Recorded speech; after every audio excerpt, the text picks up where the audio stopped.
morning. So I'm sitting here on the edge of a problem spot on the farm that I would like to talk to you about because while I love weeds, there are some things that are worth knowing about and taking care of properly. I have gloves this morning because I am, first of all, I'm going to apologize about the wind. One thing that comes here in Union County, where I live in Ohio, with spring is all the wind. I'm really grateful for it right now because we've had about it's like living in Seattle out here right now with so much rain. We need the wind to blow things, to dry things off. But this area, I'm going to take this and show you. This area right where I am is covered in poison hemlock. Poison hemlock is Conium maculatum. It is toxic and it's something that were I to handle it a lot, I could get, there's definitely a touchable toxicity here. Contact dermatitis. I can absorb the toxins that are in this. There's a couple different types of hemlock that are deadly. Everybody's going to compete today. The wind, the rooster. They're all out here at the edge of this pasture because I'm sitting here, and so it must be a really popular place to be. Hemlocks they all have a smooth stem. So I'm going to hold this up, and there just isn't. This is a smooth stem, and I'm going to have to get a macro for this lens. There are stripes through here that you'll see in green. They're not colored stripes, but they're stripes. As this goes through the season, as it gets taller, it's going to get purple blotches, and it'll get sort of a bloom on there, like something that kind of wipes away with your finger, a white dust. That's a couple of the ways that we know that this is hemlock. I'm going to show you the wild carrot, which is Daucus carota, and I'm going to put the two together right here for your ability to see, and they look really, really similar at this point. But the same characteristic that we can tell the difference when this plant gets bigger is that this is hairy. This is the carrot. Let's see if we can get this on the lens. Yes, you can see the hair along here. Daucus carota, which you may know as Queen Anne's lace or wild carrot, is hairy. The stem is hairy. And we don't have purple splotches. And so that's how we can tell at different stages that this is an edible. It's a safe thing to have in your yard. You're not going to be needing to put on gloves if you want to pull it or harvest it for food or medicine. But this is wild carrot. This is going to have hair on the stem, even at this stage of the game, and it's going to be green. It's not going to have purple splotches. No purple splotches. This, and this is going to be really small. You see the size difference? That's because this has been growing since really February. This is a perennial.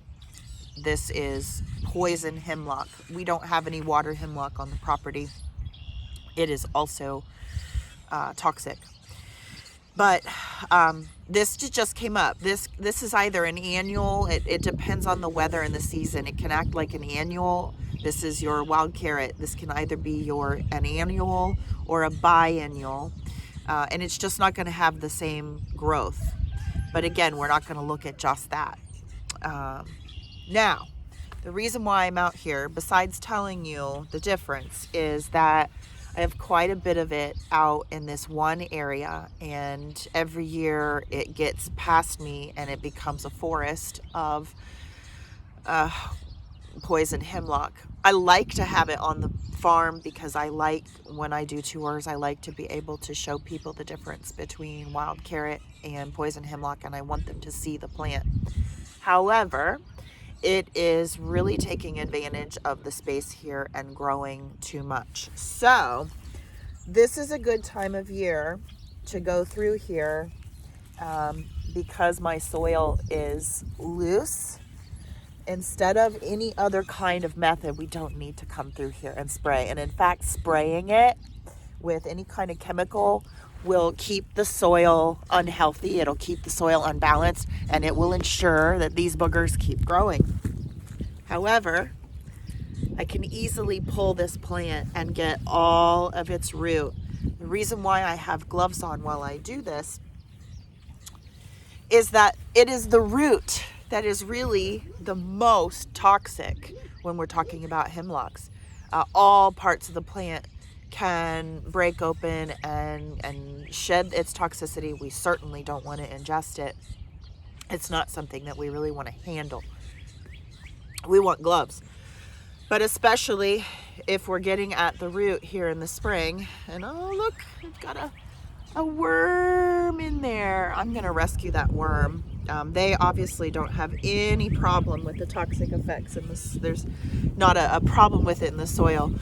I'm going to pull all of these because that's the way to control it right now. I can easily pull all of these up with gloves.